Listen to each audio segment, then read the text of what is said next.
నమస్తే, welcome to Nationalist hub. ఈ రోజు ఒక విశిష్ట అతిథి మనతో మాట్లాడడానికి సిద్ధంగా ఉన్నారు. వారు ప్రవాస భారతీయులు and Apollo USA founder, at the same time Bharat American creations వ్యవస్థాపకులు డాక్టర్ శంకర్ అడుసుమిల్లి గారు ప్రస్తుతం మనతో చర్చలో జాయిన్ అవుతున్నారు. వెల్కమ్ శంకర్ గారు, చర్చకు స్వాగతం. అండ్ ఈ రోజు మేము మాట్లాడబోతున్న అంశం ఏంటంటే కరోనాకి సంబంధించి, ముఖ్యంగా ఈ కోవిడ్-19 కి సంబంధించి చైనీస్ వుహాన్ వైరస్ అని చెప్పడానికి మొదలు అందరూ కూడా ఇంకా సంసిద్ధత వ్యక్తం చేయని సందర్భంలోనే అమెరికన్ అధ్యక్షుడే చైనీస్ వైరస్ అని సంబోధించిన పరిస్థితి మనం గతంలో చూసాం. డొనాల్డ్ ట్రంప్ ఆ విషయాన్ని చాలా స్పష్టంగా ప్రకటించడం జరిగింది.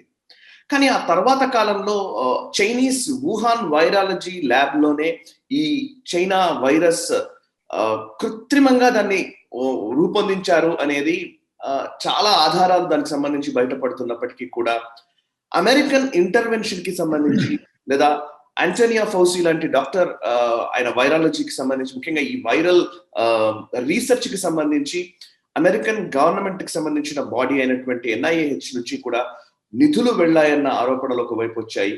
మరొక వైపు బ్రిటన్ కి సంబంధించి లేదా యూకే కి సంబంధించిన కొన్ని సంస్థలు కూడా ఈ అంశాన్ని ధృవీకరిస్తూ ఉన్నాయి. సో మొత్తంగా చైనా పాత్ర గురించి, కరోనా మహమ్మారిని ప్రపంచం పైన రుద్దే ప్రయత్నంలో ఒక కుట్రపూరితంగా చైనా చేసిందన్న విషయాన్ని చాలా వరకు ధృవీకరించే ప్రయత్నాలు అందరూ చేస్తున్నప్పటికీ దీనిపైన దేశాలు, ముఖ్యంగా దేశాధ్యక్షులు, ఆయా ప్రభుత్వాలు స్పష్టంగా ఒక వైఖరిని తీసుకొని పరిస్థితి మనం చూస్తూ ఉన్నాం. చైనా గురించి అందరికీ అనుమానాలు వస్తున్నాయి, అనుమానాలకు సంబంధించిన ఆధారాలు కనబడుతున్నాయి. కానీ ఎందుకు ఒక కఠినమైన వైఖరి చైనా విషయంలో అవలంబించట్లేదు అనే అంశానికి సంబంధించి, అండ్ వుహాన్ వైరాలజీ ల్యాబ్ లో అసలు ఏం జరిగింది అనే విషయానికి సంబంధించి, అండ్ ఈ టోటల్ కోవిడ్ కి సంబంధించి విస్తృతమైన అధ్యయనం చేసినటువంటి వ్యక్తి డాక్టర్ శంకర్ అడుసుమిల్లి గారు. వారిని అడిగి తెలుసుకుందాం అసలు ఒక ప్రవాస భారతీయుడిగా అక్కడ పరిస్థితి ఏంటి, అండ్ ముఖ్యంగా ఈ కోవిడ్ ని వీరు ఎలా చూస్తూ ఉన్నారనే అంశానికి సంబంధించి కూడా మనం కనుక్కునే ప్రయత్నం చేద్దాం. శంకర్ గారితో మనం గతంలో కూడా ఈ అంశం గురించి మాట్లాడాము. ఇప్పుడు ఉన్న లేటెస్ట్ డెవలప్మెంట్ గురించి కూడా మనం చర్చించే ప్రయత్నం చేద్దాం. నమస్తే శంకర్. శంకర్ గారు, అసలు బేసికల్లీ అందరికీ అనుమానాలు అయితే ఉన్నాయి సార్, డెఫినెట్లీ అనుమానాలు ఉన్నాయి, దానికి సంబంధించి ఆధారాలు కూడా కనబడుతున్నాయి. చైనా కావాలని ఇది ప్రపంచం పైన రుద్ది ఒక విస్తారవాద దృక్పథంతో చైనా ఇదంతా చేస్తుందన్న విషయం అందరికీ అనిపిస్తోంది. కానీ ఎందుకని ఒక అగ్రరాజ్యమైన అమెరికా కానివ్వండి, లేకపోతే యూరోపియన్ కంట్రీస్ కానివ్వండి, చాలా గట్టిగా చైనా విషయంలో ఆంక్షలు పెట్టే రాగా కానీ వారిని గట్టిగా నిలదీసే పరిస్థితిలో కూడా ఎందుకు వెళ్ళట్లేదు? మీ అభిప్రాయం చెప్తారా ఫస్ట్? సాయి, అందులో 3 విషయాలు ఉన్నాయి మెయిన్ గా. ఓకే. ఈ వీటిలో పొలిటికల్ ఇష్యూ ఒకటి, పొలిటికల్ ఇన్ఫ్లుయెన్స్ ఒకటి, ఆర్ పొలిటికల్ మోటివేషన్. నెంబర్ 2 వచ్చేసి financial incentive for all the big organisations కి, బిజినెస్ వాళ్ళకి. Okay. Number 3 same way financial obligations, financial interest ఉన్న సైంటిఫిక్ కమ్యూనిటీ. ఈ 3 కలిపి మన ట్రూత్ ని హైడ్ చేస్తున్నారు ముందు నుంచి, 2020 ఎర్లీ 2020 నుంచి. సో అందరికీ కొన్ని ఈజీగా ఫ్యాక్ట్స్ ఎట్లా చెప్పగలమంటే, I think we can go through events. ఒక 4-5 మెయిన్ ఈవెంట్స్కి వెళ్ళొచ్చు మనం. తర్వాత ఇది జరిగింది ఇదే అని ఎవరు 100% చెప్పలేరు, ఎందుకంటే చైనా బేసిక్గా నాట్ ఓపెన్ కమ్యూనిటీ. అక్కడ మనలాగా సోషల్ మీడియా కానీ, తర్వాత న్యూస్ ఆర్గనైజింగ్ కానీ ఏమి లేవు. మీడియా అంతా స్టేట్ రన్ మీడియా. స్టేట్ ఏం చెప్తే వాళ్ళు చెప్తారు, పీపుల్ కూడా బయట ఎవరు మాట్లాడరు. అందుకని చైనా చెప్పిన దాంట్లో ఏది మీరు సీరియస్ గా మనం తీసుకోలేము. సర్కమ్స్టాన్షియల్ ఎవిడెన్స్ మనకేం ఉన్నాయి. సో దాని నుంచి మనం తీసుకుంటే, సో 2019 నవంబర్లోనే ఫస్ట్ పేషెంట్స్, అంటే initial cases 3 workers, 3 Wuhan Institute of virology lab లో సిక్ అయ్యారు అప్పుడు. Okay. 3 of them. So they were working in the lab. అది వచ్చేసి just few yards away from the market అన్నాం కదా, అక్కడి నుంచి వచ్చిందని వాళ్ళు స్ప్రెడ్ చేస్తారు. ఓకే. కాకపోతే the initial cases were reported in Wuhan Institute of Virology employees లో. అదే మన వాల్ స్ట్రీట్ జర్నల్ పేపర్లు కూడా అన్ని ఎవిడెన్స్ తో రిపోర్ట్ చేశారు అనమాట. మనకి బిగ్గెస్ట్ సోర్స్ ఏం తీసుకోవచ్చు అంటే మీరు one of the news organisations in US, Wall Street Journal. అది వాళ్ళకి పొలిటికల్ బ్యాస్ ఏం లేదు. They go both sides.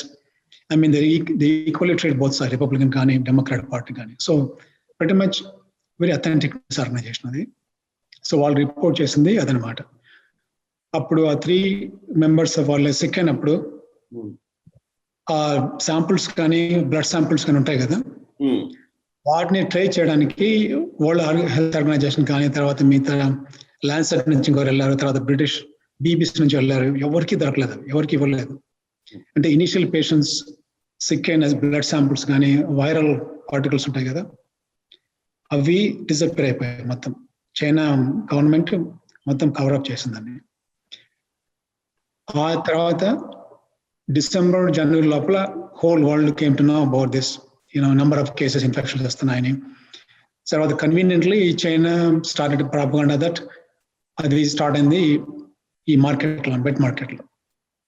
అది దాన్ని పాపులర్ చేస్తారు. అప్పుడు పాపులరైజ్ ఎట్లా చేస్తారంటే, ఇక్కడ వైల్డ్ మార్కెట్లో అందరూ బయటని తెచ్చుకొని తింటారు, లేక బ్యాట్స్ కూడా ఉన్నాయి అందులోని.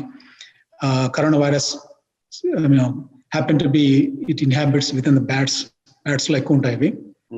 దాని నుంచి they made use of that the place which is next to the lab, the wet market.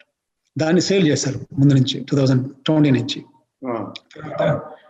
దానికి ఎవరెవరు ఉపయోగపడ్డారు ఆ స్టోరీని పర్పెచువేట్ చేయడానికి?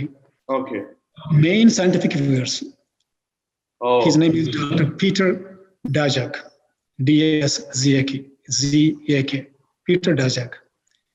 అతను హీ రన్స్ అన్ ఆర్గనైజేషన్ పేరు ఏంటంటే eco health alliance. It's suppose to be non profit organization. వాళ్ళు ఏం చెప్తారు, మా గోల్ వచ్చేసి we want to do research on infectious diseases, ఆ తర్వాత to prevent the endemic and pandemics and epidemics అని వాళ్ళ మోటో అది. దానివల్ల ఆయనకి he has a lot of influence. Peter డాజాక్ he has an influence with international community, scientific community. తర్వాత he's from British, he's a British person అన్నమాట. అతను he worked closely in association with one of the lab doctor in China, Wuhan lab లో. వచ్చేసి దాని ఆమెని bat lady అంటారు. ఎందుకంటే been running this investigations or studies on the bats from 2000 early 2000s, like 2012, 13, 14, 15 నుంచి. అప్పుడు ఆయన this Peter Daszak also went to China and then went walked into the caves. అక్కడ బ్యాట్స్ ఉంటాయి కదా, పిక్చర్స్ కూడా ఉన్నాయి.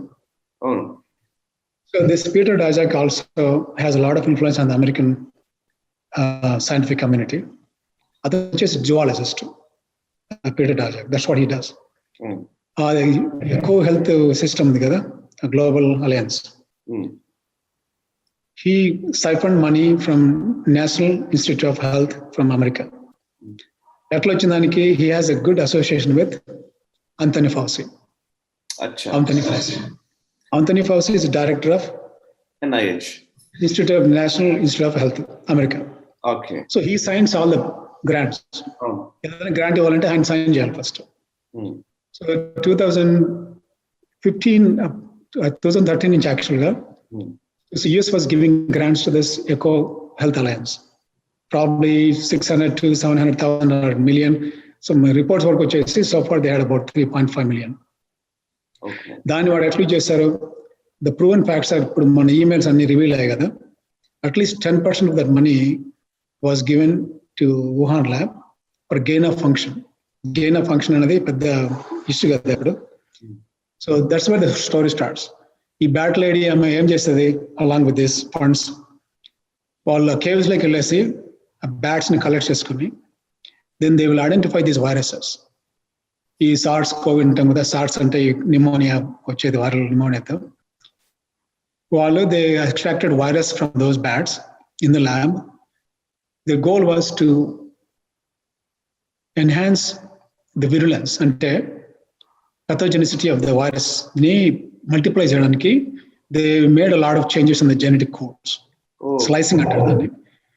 స్లైసింగ్ అంటే వైరస్ దీన్ని తీసుకొని దాన్ని స్లైడ్ చేసి they can up regulate the jeans. Like ఈ మన అమినో యాసిడ్ జీన్ సీక్వెన్స్ ఉంటాయి. ఈ అమినో యాసిడ్ సీక్వెన్సెస్ ని they can put in way the genome of that virus can multiply several million times. దానివల్ల ఆ వైరస్ కి if it ఇనాకులేట్స్ ఉంటే any organism కానీ ఇంకొక అనిమల్ కానీ హ్యూమన్ కానీ without any inhibition it can multiply billion times than what it could have. అంటే మామూలుగా వదిలేస్తే అంత పథోజెనిసిటీ ఉండేది కాదు. వీళ్ళు దాన్ని జీన్ స్లైడ్ చేసి ఇంకా ఇంజెక్ట్ చేసి అమినో యాసిడ్స్ ని వాళ్ళు గెయిన్ ఆఫ్ ఫంక్షన్ రీసెర్చ్ అంటాం దాన్ని. Gain of function. Okay. That means you're enhancing the ability or toxicity or the power of that virus to create the disease. Okay. So many times. Okay. Almost a million times more. Okay. That's a gain of function. So part of the US grants were given by NIH to the Ecolab. That Ecolab person, Peter Daszak, were working closely with this bat lady. And he knew that gain of function was going on. దానివల్ల వీళ్ళకి ఉపయోగం ఏంటంటే వాళ్ళు create చేస్తారు వైరస్ని. Then they will do some work. Reverse engineering antam danni. Reverse ante you identify the virus, you made it so potent that it can infect billions of people right across. Okay. And then you try to create a vaccine for that. Okay. You try to create a vaccine or you try to create antibodies kanatla. So వీళ్ళకి అంత interest ఎందుకు వచ్చింది దాని మీద? So that they can become global leaders in terms of selling a vaccine or having a control. So you create a poison and you are the only person who knows the antidote for that. అప్పుడేమవుతుంది మీకు whole world అంతా భయపడుతుంది కదా, మీ దగ్గర poison ఉంది, మీకు మాత్రమే antidote ఉంది దానికి. You see the point. yes. So అంటే ఇప్పుడు వైరస్ క్రియేట్ చేసి ఆర్టిఫిషియల్ గా ఆ వైరస్ కి మళ్ళీ వ్యాక్సిన్ కూడా తామే క్రియేట్ చేసేలాగా ఇంటెంట్ అన్నమాట. ఇంటెంట్ అది. ఓకే. సో ఇంటెంట్ అది. Okay. So going back to one more point about వచ్చేసి ఈ విరులెన్స్ క్రియేట్ చేయడం అంటే విరులెన్స్ ఎక్కువ ఎన్హాన్స్ చేసిన తర్వాత దే వర్క్ రివర్స్ అన్నమాట. రివర్స్ లాగా అంటే once they know the pathogen they try to create the vaccine for that. వాళ్ళ ఇంటెంట్ అది. అది ఈ పీటర్ డాజాక్ చేసిన పని అతను ఆ బ్యాటిల్ ఎడుతూ. So he is a person who can influence pretty much entire world, including WHO. Okay. WHO ఉంది కదా, వరల్డ్ హెల్త్ ఆర్గనైజేషన్. అంటే వీళ్ళందరికీ మానిటరీ బెనిఫిట్ ఏముంటుంది అక్కడ? They can lobby with all these major pharmaceuticals because they are the content providers. They can sell all of these research. And then even though ఈ disclaimer claims అని ఉంటాయి వాళ్ళకి, not disclaim అంటే నేను దాంట్లో association లేదని చెప్పుకుంటారు. మనం ఇండియాలో బినామీ అంటాం కదా, అలాంటివి వాళ్ళు చాలా ఉంటాయి. వాడు సిస్టర్ బ్రాంచ్, బ్రదర్ బ్రాంచ్, వాళ్ళకి రూట్ చేస్తారు అంత. So there is a lot of economical motivation for that, అది చేయడానికి అదంతా. నెంబర్ 1 వచ్చేసి control on the world. Number 2 economically also they have major huge incentives. Okay. అది ఇతను పీటర్ డాజాక్కి ఉన్న మోటివ్ అది. తర్వాత వాట్ ఈజ్ చైనా మోటివ్ ఏంటి దానికి? ఇంకోటి తీసుకోండి ఒక పాయింట్. 2012 నుంచి ఆల్మోస్ట్ 17-18 వరకు యుఎస్ డిపార్ట్మెంట్ వాళ్ళు ఇన్వెస్టిగేట్ చేసినప్పుడు identified this Wuhan Institute of Virology closely working with military officials of China. Correct. ఉంటుంది. So then the answer military అక్కడ ఏం ఉంటుందంటే, there's no wonder they wanted a biological weapon. మీరు అంత దాన్ని క్రియేట్ చేసినప్పుడు you can use it for some other purpose, biological weapon, biological warfare. So anybody can understand what is going on. ఆ తర్వాత ఇక్కడ యుఎస్ నుంచి గ్రాంట్స్ చెప్పాను కదా, ఈ పొలిటికల్ ప్రాబ్లమ్స్ ఏమంటే ఇప్పుడు యుఎస్లో అప్పుడు 2017 ఈ న్యూ గవర్నమెంట్ వచ్చినప్పుడు ఎవరో చెప్పారనమాట డొనాల్డ్ ట్రంప్కి దిస్ గోయింగ్ ఆన్ అంటే, ఇమీడియట్లీ ఇమీడియట్లీ దాన్ని స్టాప్ చేయించాడు ఆయన 2017లో. తర్వాత ఈయన ఆంథనీ ఫౌచి వచ్చేసి then I think he played a major role in reopening the grants. Okay, ఆ గ్రాంట్ మళ్ళీ ఓపెన్ చేయడానికి అప్పటి నుంచి. అది it went through some bureaucrats, మళ్ళీ పొలిటికల్ సర్కిల్ రాకుండానే అట్లా వెళ్ళిపోయింది అనమాట. NIH అంటే he's authority, he can sign the cheque, he can sign a grant. So అది ఇట్ వాస్ కవర్డ్ అనమాట 2-3 years అంటే 2019-20 వరకు. అదొకటి. తర్వాత దెన్ కమింగ్ టు 2020 అప్పుడంతా వచ్చేసింది, వరల్డ్ వైడ్ పాండమిక్ వచ్చేసింది కదా, స్టార్ట్ అయ్యేటప్పుడు. చైనాలో కేసు లాగానే one more every time we need to remember that fact. వుహాన్లో కేసులన్నీ రాగానే Chinese government they did not allow any agency or any reporter to go there. No one was allowed into the lab. ఎవరికి ఏ విషయం తెలియదు. And ఒక doctor వచ్చేసి ophthalmologist, he was reported that and he was reprimanded, he was sent a letter and then he died, 32-year-old ophthalmologist. ఆ తర్వాత early 2020 Wuhan stopped all the flights to rest of the Beijing, rest of the country in China, rest of the parts of the country. కాకపోతే they allowed every flight to leave Wuhan to go rest of the world. Correct. ఆ point అందరూ గుర్తుపెట్టుకోవాలి. అవును. ఏ flight అక్కడి నుంచి మిగతా cities కి చైనాలో వెళ్ళలేదు. చైనాలో వుహాన్ నుంచి బ్లాక్ చేశారు, ఆ సిటీ నుంచి మాత్రం అన్ని దేశాలకు వెళ్తున్నాయి, అన్ని అలా చేశారు అనమాట. So just remember that part and see, మనకి అర్థమవుతుంది ఎందుకు చేశారు. కరెక్ట్. దాని తర్వాత ఎప్పుడేమైందంటే ఈ Peter Daszak, so people and some other scientists kind of experience what is going on there with some of the reporters not being allowed. ఇక్కడ BBC నుంచి వెళ్ళిన వాళ్ళకి అదంతా అయిపోయింది కదా. దెన్ సమ్ కన్సర్న్ వచ్చాయి అప్పుడే ఈ వుహాన్ ల్యాబ్ నుంచి వచ్చింది మనకి. అప్పుడు ఈ 2 ఇన్సిడెంట్స్ ఉన్నాయి, ఇంపార్టెంట్ ఇన్సిడెంట్స్. ఒకటి వచ్చేసి Peter డజాక్, he made 26 of known researchers to write a statement, send it to Lancet. Lancet అంటే LANCET, Lancet journal, British journal. అది నేను కూడా మెడికల్ స్కూల్లో వచ్చినప్పుడు అది was kind of reference journal, like మనకి అన్నట్టు వన్ ఆఫ్ ద అథెంటిక్ అనుకునే వాళ్ళం అప్పుడు. లాన్సెట్ జర్నల్లో అది పబ్లిష్ చేయించారు. ఈ కోవిడ్ ఆరిజిన్ వచ్చేసి from nature only, from animal to humans. Lab లోంచి వచ్చిన దానికి ఆధారాలు లేవు, it is a conspiracy theory అని చెప్పేసి వాళ్ళంతా స్టాంప్ వేశారు దాని మీద. February 2020. అప్పుడు ఇంకా ఎక్కువ రీసెర్చ్ జరగలేదు, ఎవరికేం సగం తెలీదు. కాకపోతే he made that letter manufactured by these 26 other scientists and they signed their names there. ఆ తర్వాత supposed to be known a good publication, దాంట్లో ప్రింట్ చేయించారు. దెన్ పక్క రోజే with in a few days ఈ ఆంథనీ ఫౌచి ఈ briefing జరిగేటప్పుడు వచ్చేసి ఆయన కోట్ చేశాడు దాన్ని. ఈ వైరస్ ఎక్కడి నుంచి వచ్చిందంటే it looks that most likely from animal to humans, అంటే నేచర్ వల్ల ఎక్కడి నుంచో బ్యాట్స్ నుంచి వచ్చింది, తర్వాత ఇష్టపడిందని చెప్పాడు. కానీ చెప్పేసి ఈ సైంటిస్టులు అందరూ ప్రూవ్ చేశారు ల్యాబ్ లోంచి రాలేదని చెప్పేసి రీఇన్స్టేటెడ్ దట్. ఆయనకి దాంట్లో ఉన్న అడ్వాంటేజ్ ఏమి, ఆయనకు దాంట్లో బెనిఫిట్ ఏంటంటే he's the one who approved that grant for that. Then he is also has a lot of connections with WHO కానీ వీళ్ళతో కానీ అది. So from day one this Anthony Fauci has been denying that fact. వుహాన్కి దానికి సంబంధం లేదు, ఆ ల్యాబ్కి సంబంధం లేదు, ఇది కాన్స్పిరసీ థియరీ అని చెప్పేసి చెప్పుకుంటూ వస్తున్నాడు అది. దెన్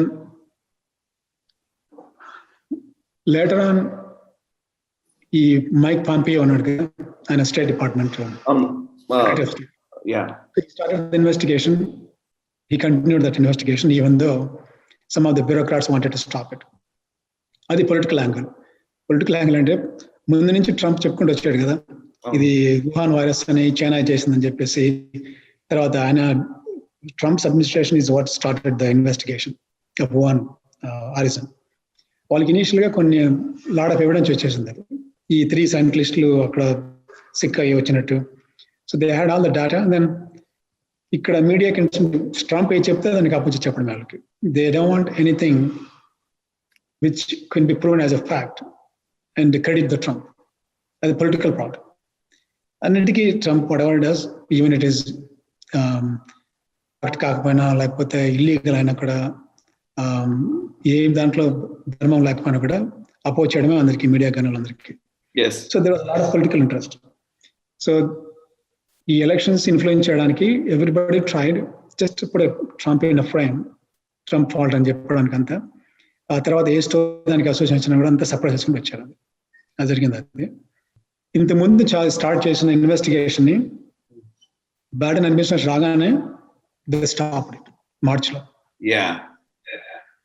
మార్చ్లో స్టాప్ చేశారు కదా. ఆ తర్వాత మళ్ళీ వాల్ స్ట్రీట్ జర్నల్ వీళ్ళ ఇన్వెస్టిగేట్ చేసి దే బ్రాట్ మోర్ ఎవిడెన్స్. అప్పుడు వాళ్ళకి ఇప్పుడైనా చెప్పబోతే బాగుందని చెప్పేసి మళ్ళీ మేలో ఈయన Biden he started again, okay go and do investigation. అదే అనమాట.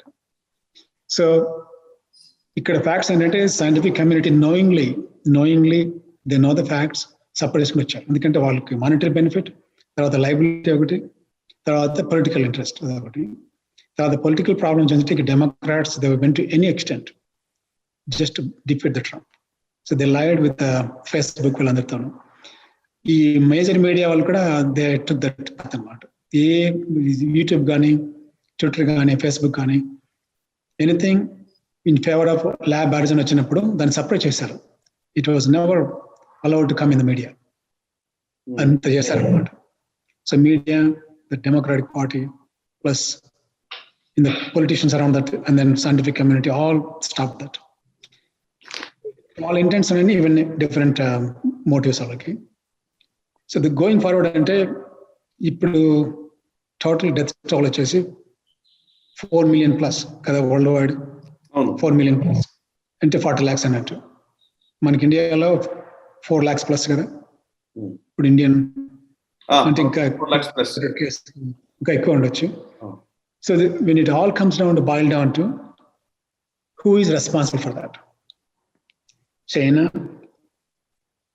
ఇంటెన్షన్ లేకపోయినా కూడా వాళ్ళు అలాంటి వైరస్ తీసుకొచ్చేసి పర్పస్ఫుల్ గా దాన్ని విరులెంట్ గా చేసేసి either they wanted to put on the whichever country they don't like, or they were that negligent that they don't care.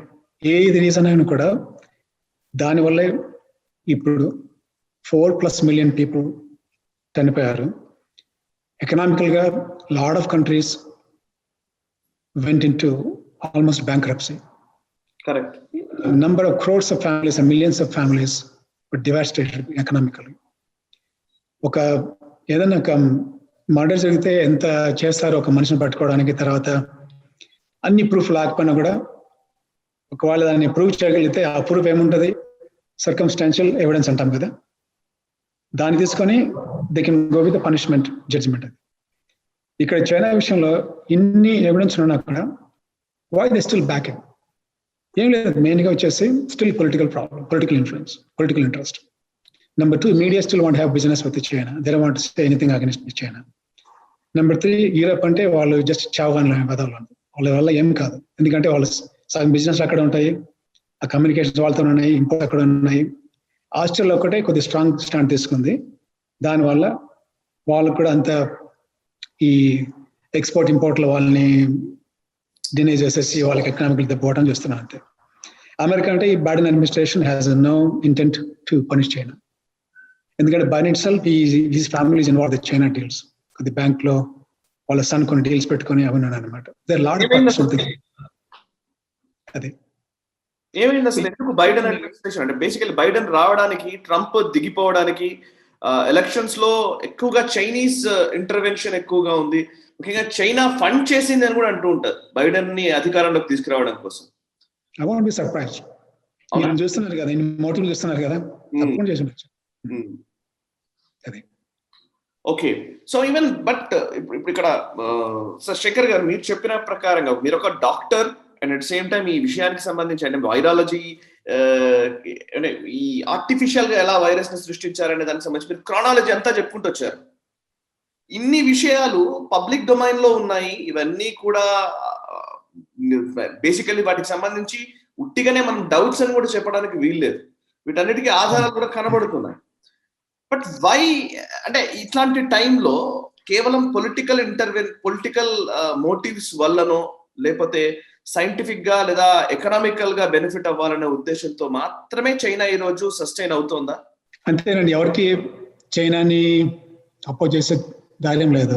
ఎందుకంటే వాళ్ళకున్న ఈ లావాదేవీలాగా ఉన్నాయన్నమాట అన్నిటికీ అన్ని పొలిటికల్ పార్టీస్ కి మేజర్ గా, ఇక్కడ యుఎస్ లో బైడెన్ అడ్మినిస్ట్రేషన్ కి, డెమోక్రాటిక్ పార్టీకి, తర్వాత యూరోప్ లో I think they have lot of business dealings with China, political influence కూడా ఉన్నాయి అక్కడ.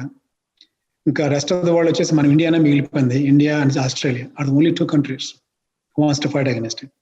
తర్వాత జపాన్, వాళ్ళ ప్రాబ్లమ్స్ వాళ్ళకు ఉన్నాయి. ఇప్పుడు probably Japan may come along with us ఉన్న వాటిలో. సో ఇన్ని అట్రాసిటీ చేసిన చైనా ఫైనల్ గా ట్రూత్ బయటకు వస్తుందా, నిజం బయటకు వస్తుంది రాగలదా, వచ్చేసి మనం దాన్ని పనిష్ చేయగలమా? ఒక్కరిని మర్డర్ చేసిన వాడికి, హత్య చేసిన వాడికి అంత జైలు శిక్ష, లేకపోతే వాడికి ఎగ్జిక్యూషన్, ఉరి శిక్ష, లేకపోతే యావజ్జీవం అని చెప్తాం కదా, అంత చేసినప్పుడు 4 million plus చనిపోవడానికి కారణమైన చైనా, ఇట్స్ మర్డరర్ కంట్రీ. వాళ్ళని వాడు అంత తప్పించుకొని వెళ్తే మాత్రం it's shame on humanity.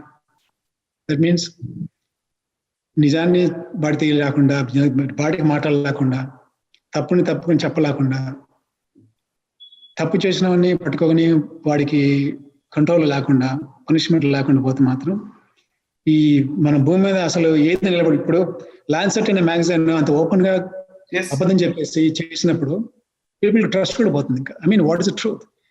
So called suppose to B leaders in the scientific world ప్రతి ఒక్కడు అబద్ధం చెప్తుంటే, తర్వాత ఈ political leaders and suppose to be some leaders ప్రతి ఒక్కడు అబద్ధం చెప్తుంటే, ఐ మీన్ మనకి న్యాయం, ధర్మం అనేది అసలు కనపడకుండా పోతా ఉంది. Just because of money's power in China. Money అంటే అంత వాడికి ఇన్ఫ్లుయెన్స్ అని అది భయపడాలా? సో నాకు తెలిసేసేసి ఇండియా, ఆస్ట్రేలియా, జపాన్ మాత్రమే బాగా ఎదుర్కోగలవు. యుఎస్ లో హోప్ఫుల్లీ ఈ వీక్ అడ్మినిస్ట్రేషన్ వెళ్ళిపోయి నెక్స్ట్ అడ్మినిస్ట్రేషన్ మళ్ళీ మారిపోతే మాత్రం మేబీ దర్ ఇస్ హోప్. లేకపోతే దీన్ని నిజాన్ని పాతేస్తారు. సార్, అయితే మన ఇండియాకి సంబంధించి ఒకసారి మనం భారత్ గురించి కూడా మీరు విశ్లేషిస్తే తెలుసుకోవాలన్నమాట. బేసికల్లీ ఐసీఎంఆర్ లాంటి సంస్థకి సంబంధించిన మన ఇక్కడ ఉన్న భారత వైద్య రంగానికి సంబంధించి ఆథెంటిక్ గా మనం మాట్లాడాలంటే ఐసీఎంఆర్ కి సంబంధించిన కొంతమంది ఎక్స్పర్ట్స్ కూడా సెకండ్ వేవ్, భారత్ లో వచ్చిన సెకండ్ వేవ్ విషయంలో కూడా కొన్ని అనుమానాలు వ్యక్తం చేస్తూ ఉన్నారు. సడన్ గా కొత్త వేరియంట్స్ రావడం కానివ్వండి, అండ్ భారత్ లో కూడా ఎక్కువ అఫెక్ట్ అయిన ప్లేసెస్ అన్ని కూడా, ఒకటి ఫైనాన్షియల్ క్యాపిటల్ అయినటువంటి ముంబై, పొలిటికల్ క్యాపిటల్ అయినటువంటి ఢిల్లీ, అండ్ టెక్నాలజికల్ క్యాపిటల్ గా మనం చెప్పుకునే బెంగళూరు. ఈ 3 నగరాల్లో ఎక్కువ కేసులు నమోదైనాయి సెకండ్ వేవ్ టైంలో. ముఖ్యంగా మనం ఫస్ట్ వేవ్ ని భారత్ చాలా బాగా ఎదుర్కోగలిగింది. సెకండ్ వేవ్ వచ్చేసరికి విత్ ఇన్ వీక్ స్పాన్, ఒక 1 week వ్యవధిలో, ఒక వారం రోజుల లోపల ఆక్సిజన్ అసలు సరిపోని పరిస్థితిలోకి మనం వెళ్ళిపోయాం. ఒక 3-4 days లోపలనే మనిషి చనిపోయిన సందర్భాలు కూడా మన దేశంలో కనిపించాయి. అంటే ఈ సెకండ్ వేవ్ విషయంలో కూడా వేరియంట్స్, ఇప్పుడు మీరు చెప్తున్న లెక్క ప్రకారం చూస్తుంటే అసలు వైరస్ పుట్టడమే ఆర్టిఫిషియల్ గా, దాన్ని చాలా మిలియన్స్ ఆఫ్ టైమ్స్ దాన్ని ఆర్టిఫిషియల్ గా ఎన్హాన్స్ చేశారని మీరు అంటున్నారు. ఇంజనీర్ చేశారు దాన్ని. సో ఇప్పుడు సెకండ్ వేవ్ కూడా ఏమన్నా మనం దీంట్లో కూడా ఏమైనా కాన్స్పిరసీ ఉంది అనుకోవచ్చా? నిజంగానే వేరియంట్స్, కొత్త వేరియంట్స్ సృష్టి ఎట్లా చూడాలి సాయి? అది absolutely possibility from China. Okay, first initial గా సెకండ్ వేవ్ వచ్చినప్పుడు మిగతా చైనా పక్కన ఉన్న పాకిస్తాన్ కానీ, నేపాల్ కానీ, లేకపోతే పక్కన ఉన్న బంగ్లాదేశ్ కానీ అవి ఎఫెక్ట్ కాకుండా మీరన్న ఈ ఫైనాన్షియల్ సెక్టర్ ఉన్న మేజర్ సిటీస్ లో ఉన్నాయి. ఎందుకు అంత కేసులు వచ్చాయి? So now how much it takes for China to just continue that reverse engineering, create one more variant? They can do overnight. They just take one night for them to create it. And then they can send a couple of people there and put in 3 people just cough out there and sneeze and cough. And it spreads like wildfire. Dani hundreds of thousands of Dani virus pathogenicity increase chesi వదిలేసినప్పుడు first time they can continue working. They need to just slice the RNA genome, insert or delete some of the amino acids, enhance it with the veracity or the toxicity of the virus or the ability to cause deathly disease more and more. They can do it overnight. అది we can see it కదా clearly. అదొకటి. దానికి evidence ఏముందంటే, number 1, మిగతా కంట్రీస్కి ఏం రాకుండా ఇండియాలో మాత్రం రావడం. మీరు అన్నట్టు ఆల్మోస్ట్ చూస్తే టార్గెట్ లాగా ఉన్నాయి అటాక్స్. మేజర్ హబ్స్ లో, ఫైనాన్షియల్ హబ్స్ లో కానీ ఎక్కడ మ్యాసివ్ డిస్ట్రక్షన్ రాగలదో అక్కడ టార్గెట్ చేసినట్టు కనబడుతున్నాయి. So with China's record, it is very well possible. And then in the future, is it possible that they're going to do the same thing over and over again? Yeah, of course they can. They don't care for their own people. 90s లో payment scale లో అప్పుడు 20 thousands of youngsters ని, when they were able to fire and kill them just because they want a freedom, what do they care about? What more they care about? They can kill the whole world for them to sustain. I mean, ఇప్పుడు చేసేది అదే కదా. They wanted to kill the whole world. Economically, people both. ఇది వాళ్ళకున్న అదే పురాణాలు చదువుకున్న రాక్షసులని చూస్తే అదే అంతకంటే ఏం లేదు. సో దాన్ని ఎదుర్కోవడానికి ఏం చేయలేమంటే ప్రతి ఒక్కడు కొద్దిగా ట్రూత్ ఏది మనం నిజాన్ని తెలుసుకొని అపోజ్ చేయగలిగి ప్రతి ఒక్కడికి ధైర్యం వచ్చేసి, యూనో మీడియా కానీ కంట్రీస్ కానీ అందరికీ stand up and punish it. That's it. Punish and stop him right there and punish accordingly. So US కానివ్వండి, అమెరికన్ గవర్నమెంట్, మనం గతంలో చూసాం, మనం ఇరాక్ విషయంలో బయాలజికల్ వెపన్స్, కెమికల్ వెపన్స్ ఉన్నాయన్న ఒక కారణంతో సద్దాం హుసేన్ ని ఉరితీశాం. బేసికలీ యుఎస్ఏ పూర్తిగా ఇరాక్ మీద యుద్ధం ప్రకటించి మరీ వెళ్ళింది. సో అప్పుడు నిజంగా అక్కడ ఉన్నాయో లేవో తెలియదు ఎవరికి. ఇప్పటికీ కూడా బయాలజికల్ వెపన్స్ ఏమున్నాయో తెలియదు. బట్ చైనా విషయంలో మాత్రం చాలా స్పష్టంగా కనబడుతోంది. ఆయన కూడా ఏం చేయలేరు. సో చివరిగా సార్, మీరు చాలా అద్భుతంగా క్రోనాలజీ మొత్తం చెప్పారు, ఫస్ట్ నుంచి లాస్ట్ వరకు చెప్పారు. సో ఇప్పుడు ఈ రోజు వ్యాక్సిన్స్ ని మనం డెవలప్ చేసుకోగలిగాం. బేసికల్లీ నిజంగా మీరు అన్నట్టుగా చాలా దేశాలు బ్యాంక్రప్సీలోకి వెళ్ళిపోయినాయి బికాస్ ఆఫ్ దిస్ కోవిడ్. ఈ టైంలో భారత్ సొంతగా మన భారత కంపెనీస్ లైక్ భారత్ బయోటెక్ లాంటివి కోవాక్సిన్ ని తీసుకురావడం కానివ్వండి, అటు సీరం ఇన్స్టిట్యూట్ ప్రపంచంలోనే అత్యధికంగా మ్యానుఫ్యాక్చర్ చేస్తున్న వ్యాక్సినేషన్ ఇక్కడ జరుగుతున్నది. సో బేసికల్లీ వ్యాక్సినేషన్ విషయంలో భారత్ ఒకవేళ నిజంగా వ్యాక్సిన్ తీసుకురాకపోయి ఉంటే, hypothetical but at same time, నిజంగా ఈ రోజు మన భారతదేశం ఏ పరిస్థితిలో ఉండేది ఈ కరోనాని తట్టుకొని? అండ్ మీరు అన్నట్టుగా ఫార్మా లాబీ, ఈవెన్ ఫైజర్ లాంటి కంపెనీలు అర్జెంటీనాను, బ్రెజిల్ ని తాకట్టు పెట్టుకునే పరిస్థితిలోకి వచ్చాయి. అంటే సావర్నిటీనే తాకట్టు పెడితే గానీ నీకు వ్యాక్సిన్ ఇవ్వననే పరిస్థితుల్లోకి ఫైజర్ లాంటి కంపెనీలు వచ్చిన సందర్భంలో, so what is your assumption? ఈరోజు వ్యాక్సినేషన్ కి సంబంధించి భారత్ నిజంగా పురోగతి సాధించింది అనుకోవచ్చా? అంటే మీరు కంపేర్ చేస్తే తప్పకుండా Sai, Bharat is doing commendable job. అంటే మేము we always wish for more. అనుకోండి, మనం అంతా ఇంకా కావాలనుకుంటాము. న్యాచురల్ గా want be Bharat to be number 1 in technology or protection of the citizens. ఈ డిసీజులు వచ్చినప్పుడు, కాకపోతే unfortunately our country is still evolving. We have a meager amount of infrastructures. The population is much more than the land of the India can sustain. So compared to India, ante it's an unfair comparison. US lo for the amount of land, the population is small. The infrastructure is probably 100 times more than India. The ability to dispense and organize and give the vaccines, they have a lot more infrastructure gaani, personnel gaani, avani unnai. With the given infrastructure, with that amount of population, I think India is doing fairly well compared to a lot of other countries of the same economical status. Okay. Kaapothe it's a learning experience. It's an unfortunate, such a devastating thing happened to India. Ippudu, because of the COVID, India lo kontamandi chustunaru political opportunity kosam Modini dimpayadam chustunaru. What they need to remember is, same thing happened in 2020 in US. Corona ee శక్తులన్నీ ఏకమయ్యి Trump elect అవ్వకుండా వెళ్ళిపోయాడు. Because of that it played a major role. Ever right, ever wrong, and after the facts, he turned out to be the right. He was saying all the right. What are the things which are now getting proven? What he said. కాకపోతే అదన్నీ వాళ్ళు change చేసి అటుదిప్పి ఇటుదిప్పేసేసి ఇది all he's fault అని చెప్పేసి he lost the election. same things all these political parties in India are trying to blame Modi. Of course, we all wish that we could have done better, more. The vision of 20, high-end vision is always 2020. అంటే మనం నేనేంటి చేసినవని అందరూ చెప్పుకుంటారు. That's about what happened, about the past events. Then hand vision antam 2020. You can see it very clearly what happened. But appudu unna available knowledge తో గానీ we don't know enough about anything about the COVID yet. అందుకని ఉన్న knowledge తో ఉన్న information తోనే whatever you could do, they did it. The second wave వచ్చినప్పుడు it caught us on surprise. నాకు తెలిసేసి most likely China has major hand in it.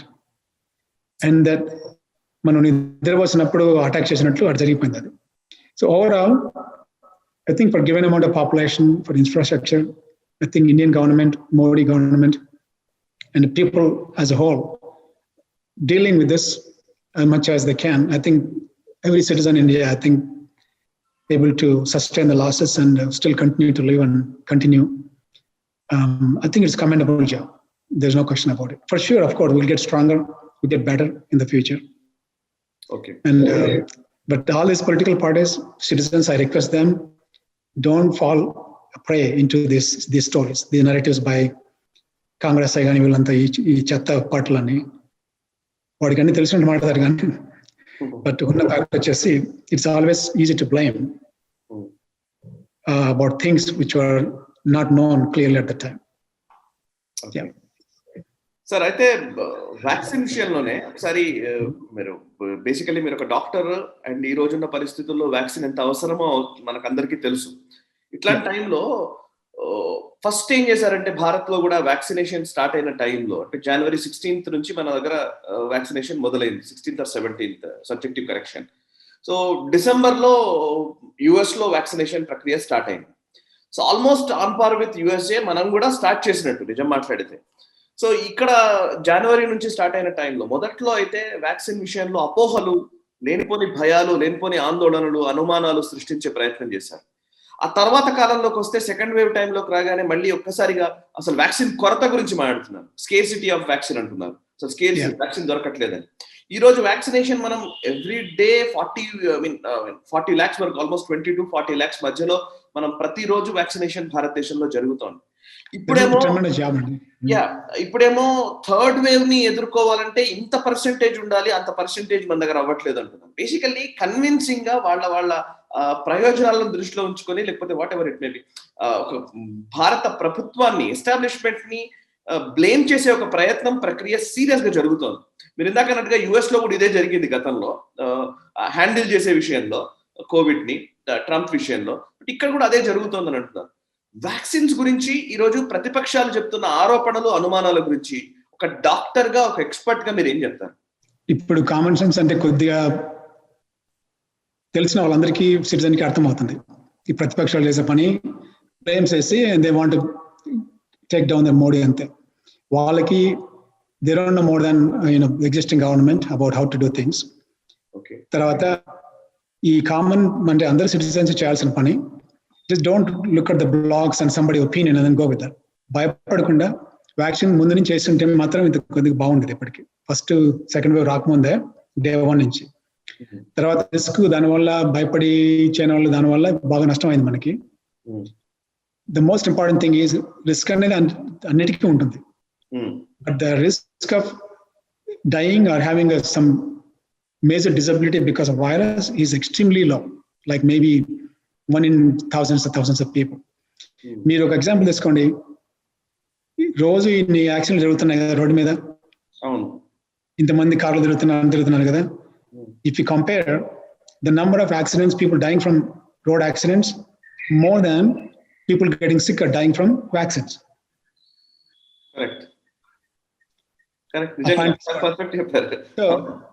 ఈ పిచ్చి మాట్లాడే వాళ్ళందరూ రిస్క్ ఉంది కదా రోడ్ల మీద అని మానేస్తారా? బయట పోకుండా లేదు కదా. Everyone go on their business, drive చేస్తామని బయటకు పోతామని. అక్కడ భయం లేనప్పుడు ఇక్కడ ఏదో ఎవడో చెప్పాడని చెప్పేసి, even though the risk of dyeing from vaccine are getting some bad disabilities less than compare to road 1. ఎందుకు ఈ పిచ్చి మాటలు మాట్లాడేస్తే భయపడేస్తే పక్కకు వెళ్ళిపోయి అటు చేసుకుంటున్నారు? కాకపోతే I hope at least for now everyone takes vaccine and get protected. తర్వాత డోంట్ ఫాల్ ప్రే టు ఈ అపోజింగ్ పార్టీస్. వాళ్ళు they want to create a fear, and they want to create a fear, and they want to sell your fear for you, and don't buy it. Right sir, thank you very much sir, thank you very much. ఇంకా ఏమైనా మీరు ఇంకా ప్రజలకు ఏమైనా చెప్పాల్సింది ఏమైనా ఉందా? Last message ఏంటి మీది? I think చాలా మంది నాకు తెలిసిన ఫ్రెండ్స్ కూడా వాళ్ళు they lost some family members, deeply సాడనింగ్.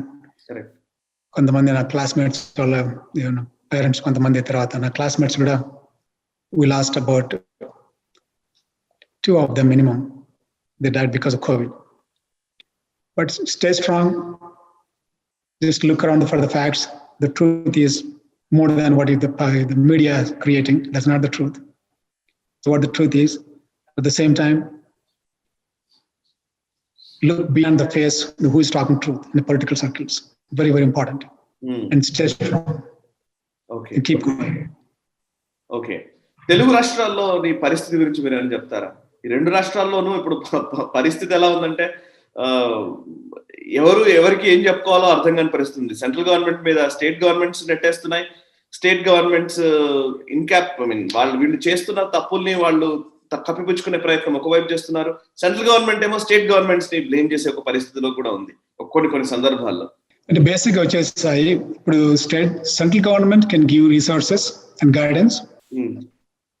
Execute చేసేది ఎవరు? అక్కడ పీపుల్ దగ్గరికి వెళ్ళినప్పుడు స్టేట్స్ కదా.